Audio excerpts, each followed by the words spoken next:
One of them was the Odyssey by Homer, and this was shit. Hey, it's me, TB, and today I'm going to be doing a video all about the classics that I've read so far in 2020.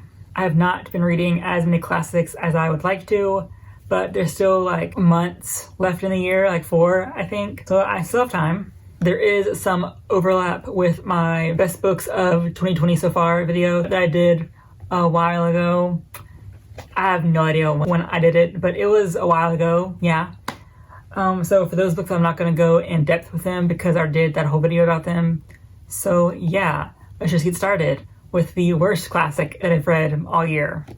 And that is The Scarlet Letter by Nathaniel Hawthorne. I did not like this book, and I had to read it for my American literature class. I would like to name something like positive about this, but I don't think I have a positive experience with this at all. This is following Hester Prynne as she is basically shamed by her Puritan society after she has a child and she refuses to name the father because she is not married, or she was married, but then her other husband died before he got to the New World. So yeah, don't think there's anything good about this book. It's just not great at all. I don't think that Hester is a very interesting character at all. I just was not invested in the story at all, and I didn't really care once it was over. I'm only keeping this copy around because I might want to reread it in the future, just so I can be sure that I legitimately don't like it, and not that it was because I was reading it for a class, which is rarely the case for me, but who knows? Maybe this was a random occurrence I wasn't in the right mood for it. Who knows? Next is Ruth Hall by Fanny Fern. Fanny Fern was a newspaper columnist back in mid to late 19th century in America. She was the highest paid newspaper columnist in all of America. This is a slightly autobiographical tale about our main character, Ruth Hall, as she marries this guy and then he dies, and she basically has to find a way to make a living by doing what she loves, which is writing.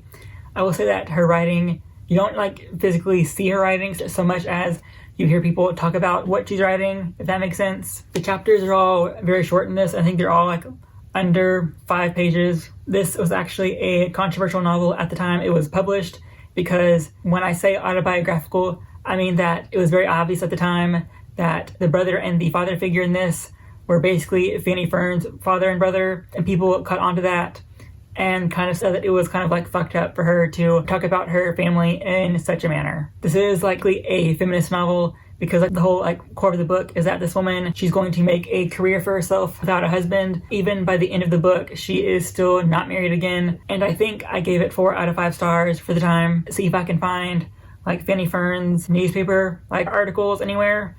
I haven't tried yet, but I'm sure they're stored somewhere. So yeah. Next, I read Narrative of the Life of Frederick Douglass by himself, of course. This is the story of how Frederick Douglass was in slavery and how he escaped that. This is a very short novel. It is barely over 100 pages. And this was another book that I read for my American literature class. And after reading this, I do want to read more by Frederick Douglass. I'm assuming there's to be a collection of his somewhere. I just need to find it. Next, I read The Castle of Otranto by Horace Walpole. This was one of the first supernatural novels published in English back in 1764. It is following the Lord of the Castle Manfred as he is trying to marry his son's bride-to-be after his son is crushed on his wedding day by a giant helmet. Yes, it is a giant helmet that crushes his son. It is thought that the helmet is from a statue, but then I'm okay, this helmet literally crushed his entire body, so the helmet has to be fucking massive, at least almost 6 feet in width. So how big is the statue that a 6 foot hat is required? But anyway, there are a lot of plot twists about who is related to who, and just more supernatural stuff. There are ghost paintings, ghost legs. It's the whole fucking thing. There are a lot of twists in this. I think it is less than 100 pages. I think I gave this 4 out of 5 stars because I did like it, I do want to read more like stuff from the 18th century. Next, I did a reread of Frankenstein by Mary Shelley. This is my second time reading it, and the first time I read it, I think I was either a senior or a junior in high school. So it's been like 5 or 6 years since I read it. This is following the Dr. Frankenstein as he creates life and then shuns the life because it becomes a monster. If you've read the book, then you know that the monster is actually the good guy and the doctor is a massive asshole. This is a classic that I think is like easier to read. I think that overall it is an easier book to read than most classics. Next, I read Persuasion by Jane Austen. This is one of the books I talked about in my best books of 2020 so far video, so I will link that somewhere. And this is following Anne Elliot as she meets Frederick Wentworth, the same man that she rejected marrying many years ago. It isn't like your typical Jane Austen because the couple like never really interacts outside of like towards like the very end. So fair warning, I still liked it and I gave it like 5 out of 5 stars. Then again, I'm trash for Wentworth, so no surprise there. Next is The Passing by Nella Larson. This is a very short novel following 2 mixed-race women, kind of following the experiences of trying to pass for white in New York in the 1920s. The most important thing I can tell you about this that will make you want to read it is the twist towards the end. The end of this novel is a fucking plot twist. I think I gasped. I had to reread what happened like multiple times. I really liked it. Next, I read Their Eyes Were Watching God by Zora Neale Hurston. I think I mentioned this book in my best books video too. I'm pretty sure anyway. But this is following our main character, Janie Crawford, as she is essentially recounting her marriages to men over the years and just how she grows as a person throughout those marriages. It's weird to explain because I do recommend it and it is a 5 out of 5 for me, but it's just the synopsis is what it is. So I want to read more by Zora Neale Hurston because she is a really fucking good writer, like god tier writing. I have no idea how she wrote this because like it was just incredible. Because I have no idea how like anyone can write that good. Next, I read Villette by Charlotte Bronte. This is following our main character Lucy Snow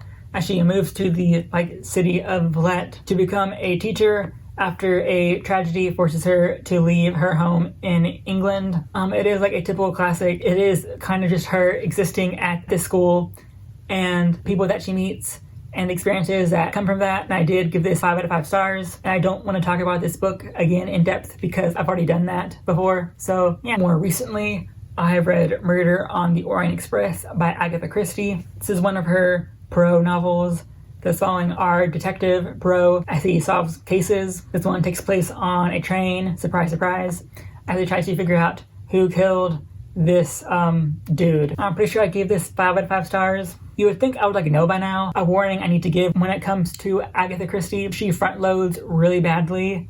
Like you are introduced to the entire cast within like the first chapter and it is very hard to like keep everyone separate. It does become easier as the book goes on, but you will probably be lost in like the first few chapters, like definitely. And the twist about who the killer was done very well, and the explanation behind it was also well crafted in a sense that it is ridiculous, but it makes so much sense. And yeah, it was great, and I do want to read more from Agatha Christie. In fact, I did when I read her other book, Evil Under the Sun, which is another Poirot novel, and I didn't like that one as much, so I do still want to read more by her because she is very good at writing big twists. Her twists are always so fucking wild, and I love it. The final classic that I read in 2020 so far is American Indian Stories by Zitkála-Šá. I don't know how to pronounce her name. I've looked it up multiple times and I still haven't found like a good pronunciation that I trust. This is a collection of short stories written by the author, some of which are heavily inspired by her life and others are completely fictional.